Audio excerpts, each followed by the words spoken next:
एक बार की बात है, एक आश्रम में 3 शिष्य रहते थे। तीनों ने अत्यंत मेहनत से अपनी शिक्षा संपूर्ण की।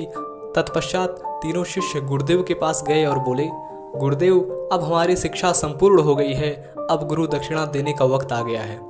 गुरुदेव मुस्कुराए और बोले, यदि तुम लोग मुझे गुरु दक्षिणा देना ही चाहते हो तो कल मुझे एक थैला सूखे पत्ते लाकर दे दो। तीनों शिष्य मंद मुस्कुराए और उन्होंने सोचा कि सूखी पत्तियां लाना कौन सी बड़ी बात है। अगले सुबह तीनों शिष्य पास ही के जंगल में दक्षिणा हेतु सूखे पत्ते एकत्रित करने के लिए गए। उन्होंने वहां देखा तो आश्चर्य हुआ।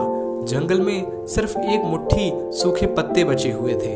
यह देखकर वे तीनों बहुत अधिक परेशान हो गए। उन्होंने सोचा, अब गुरुदेव को दक्षिणा कैसे देंगे।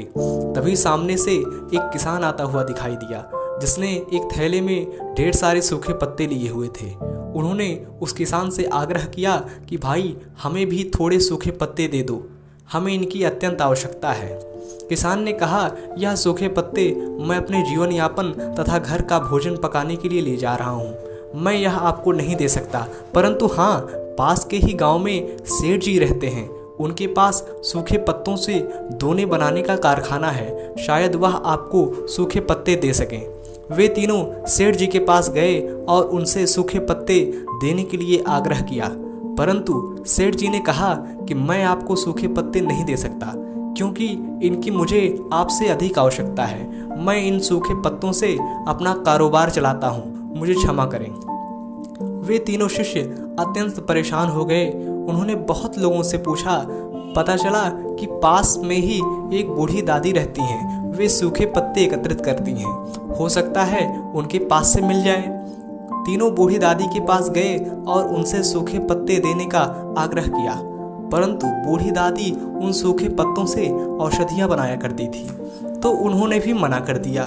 अब तीनों छात्र निराश होकर आश्रम लौट आए और दुखी मन से गुरुदेव को सारी बात बताई कि वे उनकी दक्षिणा लाने में असफल रहे।